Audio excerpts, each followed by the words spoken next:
안녕하세요. 이상주 방송입니다. 지금 예배에 대하여 11번째입니다. 예배의 요소 중에 찬송을 보는 중인데, 이 시간에 성경에 나오는 교회들, 성경의 교회들이 곳곳에 나오지 않습니까? 당시 이 교회들, 성경에 나오는 교회들이 어떤 찬송을 했을까? 이를 좀 말씀드리겠습니다. 성경에 나오는 교회를 보는 이유는 성경 말씀에 가까이 다가가는 게 바른 길이기 때문이죠. 말씀에 가까이 다가가면 주님과 가까이 가는 것입니다. 주님의 지지를 받습니다.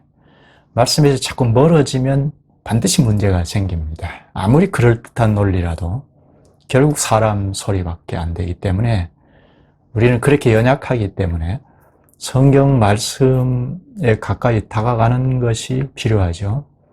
찬송도 성경에서 어떤 찬송을 불렀을까? 그걸 좀 살피는 것이 필요합니다.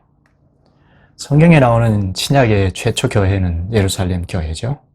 사도들이 주축이 되어 선 교회인데, 사도행전 2장을 보면 성령 강림이 있고 사도가 대언의 말씀을 전하자 회심하는 사람들이 생겼고, 이들에게 세례를 주고받고 그리스도와 연합한 교회로 출범하게 되었죠. 그리스도의 교회로 딱 서서 계속하여 가르침을 받고 또 떡을 떼고 성찬이죠. 그리고 하나님을 찬미했다는 말이 2장 47절에 나옵니다. 사도의 가르침을 받아 떡을 떼고 기도하고 하나님을 찬송했다고 합니다. 이때 찬송이 무엇이었을까? 복음송을 불렀을까요? 요즘 많이 부르는 CCM을 불렀습니까? 찬송이 무엇이죠? 하나님을 증언하는 노래라고 지난번에 말씀드렸는데, 말씀을 자꾸 깨달아서 하나님의 말을 깨달아서 하나님을 노래하면 하나님을 증언하는 것이 되죠. 찬송이 되죠. 하나님이 가르쳐 주시는 말씀을 노래로 증언하면 찬송이 되죠. 당시는 구약의 말씀뿐이었으니까 특히 구약의 말씀에서 시로, 노래로 된 말씀이 시편이죠. 그래서 시편 찬송을 했습니다. 신약 교회가 시작할 때 시편 찬송을 했습니다. 또 하나 구약의 말씀뿐만 아니라 주께서 당시에 계속 계시를 하실 때니까 그런 말씀을 자꾸 깨달아서 하나님을 증언했을 것입니다. 새로운 노래로 찬송했을 것입니다. 최초 교회는 시편 찬송에 아주 익숙했고 그리고 새 노래도 지어서 불렀을 것입니다. 물론 이건 추측인데요. 분명한 건 복음송을 한 건 아니었다 하는 것입니다.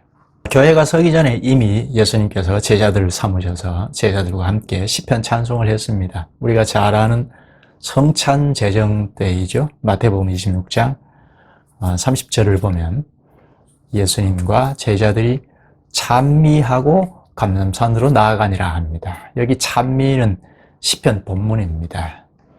이때가 유월절 기간이지 않습니까? 구약교회에서 언약의 표징이 유월절인데요. 그리고 할례인데 유월절과 할례가 구약교회의 성례이죠. 새 언약의 표징은 성찬이죠.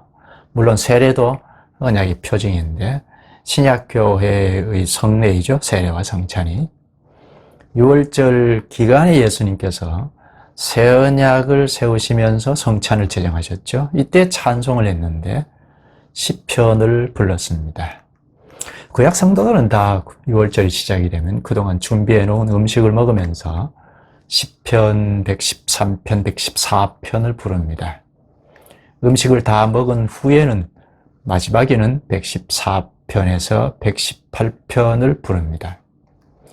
예수님도 6월절 기간에 성찬을 제정하시면서 찬송을 불렀습니다. 성찬식 끝나고 찬미하고 감람산으로 가니라 할 때 여기 찬송은 성찬식을 끝나고 불렀으니까 6월절 끝나고 마지막에 부르는 것처럼 아마 시편 114편에서 118편을 불렀을 것입니다.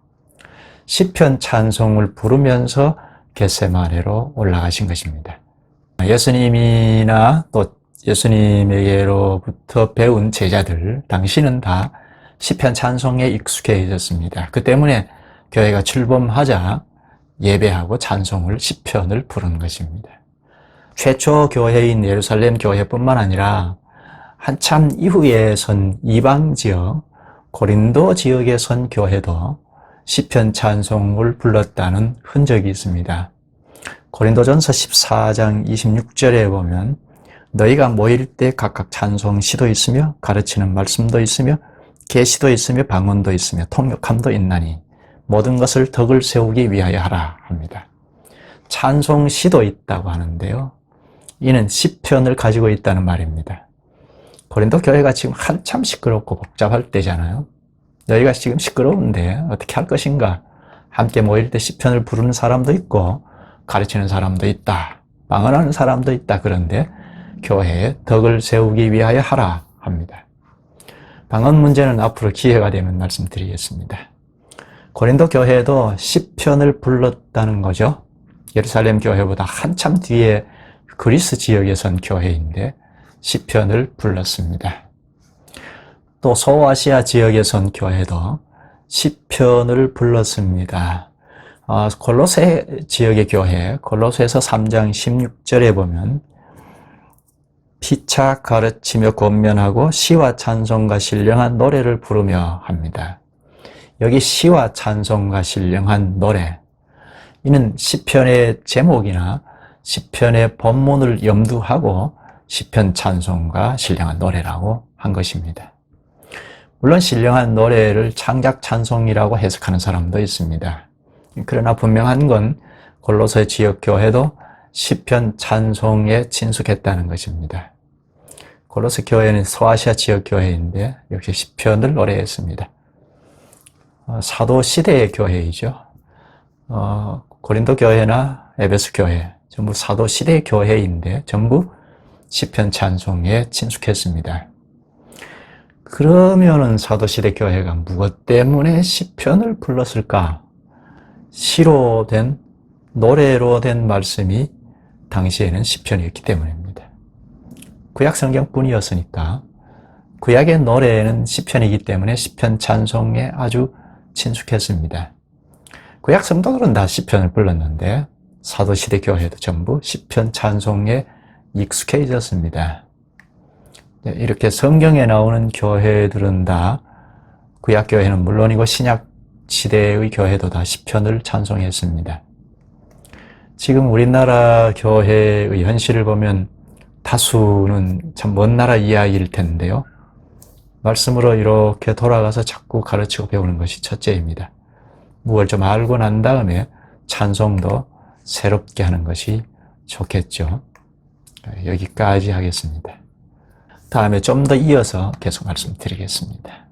좋아요, 구독을 누르시고 계속 시청하시면 많은 힘이 되겠습니다. 오늘도 유일한 위로자 되신 그리스도의 위로와 그분 안에서의 평안을 잃지 않으셨으면 좋겠습니다. 고맙습니다.